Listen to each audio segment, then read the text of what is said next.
welcome once again. I am very excited about sharing to you guys again one of Ashley's writings, and I hope you've had an amazing day thus far.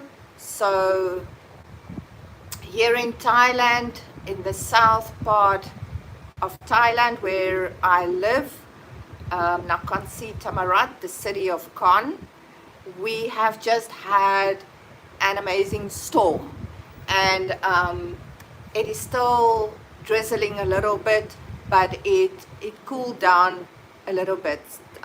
So yes, it was amazing. After my visit from Ashley, as I was on my way home the last little bit, I was driving right into the storm. I actually made a little video of it, so maybe I'll share it on my personal Facebook page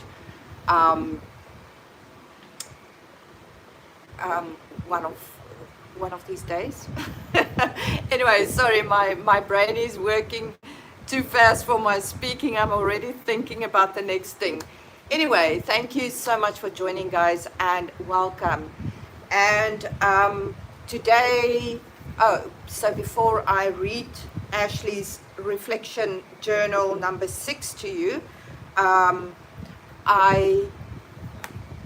had the privilege of meeting the one Chinese girl's dad, who came from China today, together with her, I think it is the parents of her best friend's boyfriend. I think that is it, because the other two people, the lady told me that one of the girls is one of her sons. I mean, not one. It is the girlfriend of her son. Sorry, again, I don't know. Maybe I need to go rest earlier tonight or something. Sorry, guys. But in any case, so yes, it is the girlfriend of her son. So she and her husband came, and then the other girl's dad managed to come, but for all the other people, none of their family have managed to come to visit them yet. I think it's very sad, but yeah, what can we do? So they are unable to speak any English or Thai, and we have been now communicating, obviously via one of the local apps here in the most the app that is most used to communicate here in Asia. And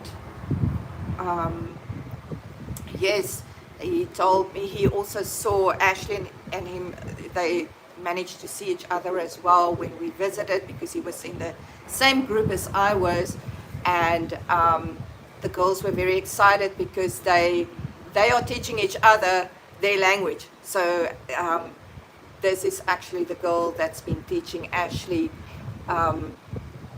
Chinese or Mandarin. So yes, hi, thank you so much for joining. Yes, and then Ashley's teaching her English, her dad told me, or two. So yeah, further, Ashley is doing well. Oh yes, about the royal pardon, I was not able to find out more information because the officer told me it's only been 3 days. I can come back in 3 months. Oh my goodness, so this is so super amazing. Yeah, this is just Thailand, isn't it? So but I will continue my my searching, my research through other sources, and see if I am able to get a couple of more, better information in regards to the royal pardon. Yes, and where we stand. So without further ado, let me start. So my reflection journal number 6, written by Ashley Oosthuizen. It is called A Flicker. She wrote this November of last year. So November 2024, this was written. The last fading rays of the sun reflect against the book I am holding and lights my hand in the most peculiar way. For a moment, I forget the words written on the page before me and start to read the ones unwritten. These are the very hands that have been with me from before I could remember. Yet today, I behold them anew. As if many years have passed since I've noticed their contours and lineaments. My, it seems as though I've grown up. My hands no longer seem childlike, but I wonder at its womanly shape and feel myself start to muse. How a ring would look on the fourth finger. How elegant a French manicure would be on these shapely nails. What kind of big promises this little finger will make. Which exciting places my index finger will point to. These hands will build, nurture, create, explore, caress. But as of now, they are merely dormant, but for the slightest bump on my middle finger, the result of hundreds of thousands of words written over the course of 2 decades. The daydream ends abruptly, but instead of returning to the words before me, I shut the book and lay it on my bosom. How many times have I not repeated this very action? Sometimes resting an open novel of over 1,000 pages face down on my chest, as I take some time to ponder on a profound passage that I've just read. At other times, delighting in a piece of prose from a little book, light as a feather, reading aloud, barely audible but to myself, so that I can listen to the mellifluous blend of words, sorry guys, regardless though of what form it is in. I am cognizant that this is the only material possession that carries any weight with me. Indeed, there's so much more than simply entertainment or education, for it carries me away. It is my solace and escape. I open each book, and out of habit, of which I know not where, I take a whiff at its pages. There's a simple comfort in the smell of a book, and there's nothing like the smell to awaken within us remembrance from days gone by. My favorite by far being that of the old books, but each to its own. This I recognize as the Nancy Drew smell, and in a flash I see the image of my 10-year-old self and the stars I got for all the reading I did, as if I needed anything more than a pure love for reading to encourage me to keep at it. And this, oh, it's like those picture book children's Bibles Oma, grandmother, used to read to us before we went to bed.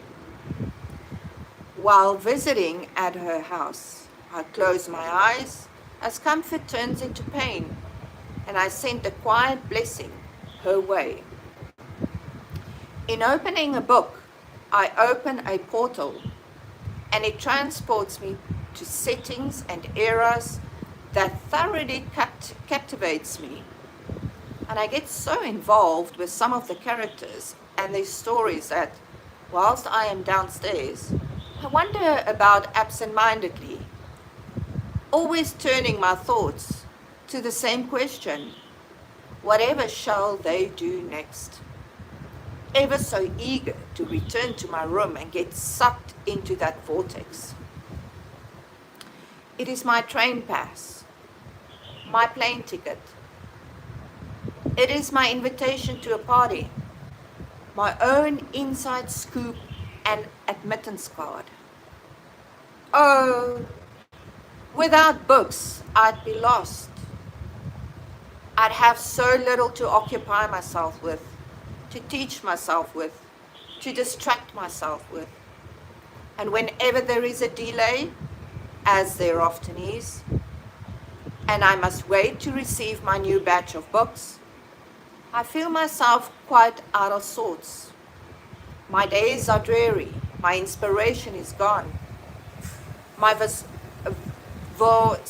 vociferous appetite for knowledge, never getting enough to feed on it as it is, becomes increasingly unsated.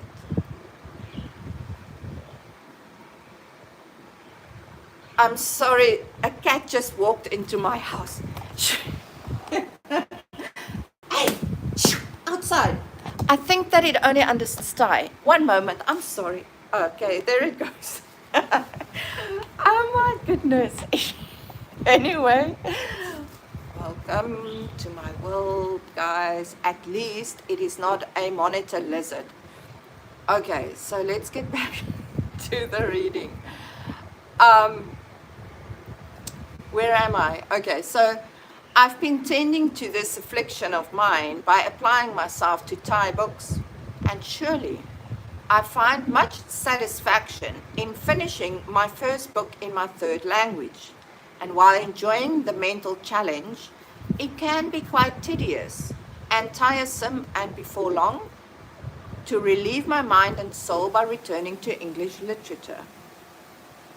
With myself being on quite a different clock than most of you who read my words today, I thought that perhaps I could sink away for some time without attracting any notice, and I have sunk lower and lower into depths that I wish not to see. I compare this feeling with sinking, for its pathos is at once serene as it is suffocating.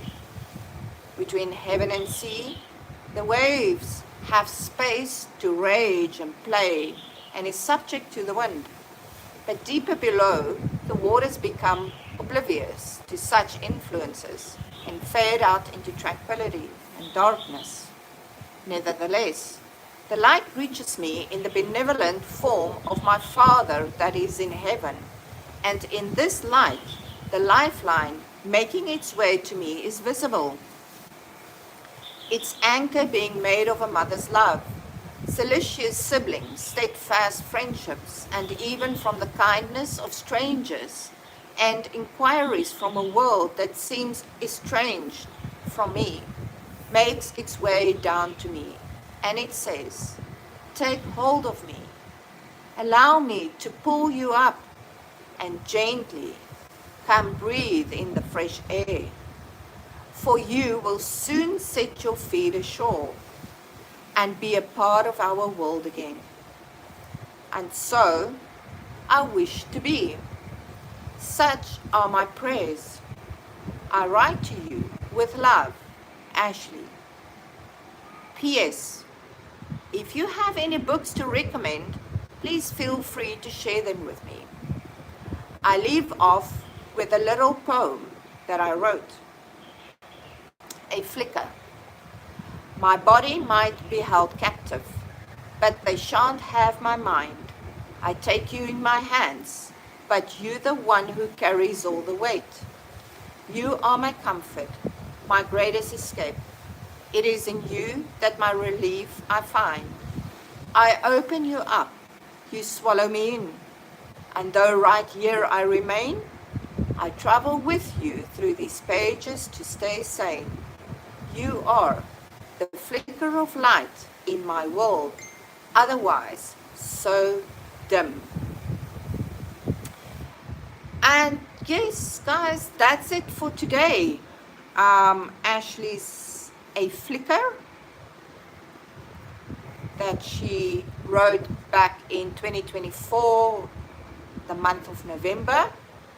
And yes, she's come a long way, and by the grace of God, she is still going strong. She's healthy, and she is able to go through her trials and tribulations, which are a little bit more difficult than most of us are experiencing. But with God's grace, all things are possible when we keep our focus on Jesus Christ, and apart from him we can do nothing. So yes, my prayer for her is to be steadfast in the faith, that she will become unshakable no matter what happens around her, that she will just continue to laugh all the way because she knows the one living God. And yeah, with my God I leap a wall. Praise the Lord. So thank you guys for joining. I hope that you have an amazing weekend, and enjoy whatever you do. Do it, everything that you do it as unto the Lord. Even if you maybe don't like your job or whatever, do it as unto the Lord. Stay strong, stay blessed, and thank you once again for your support. We really do appreciate it. And yes, God bless you guys. Stay strong.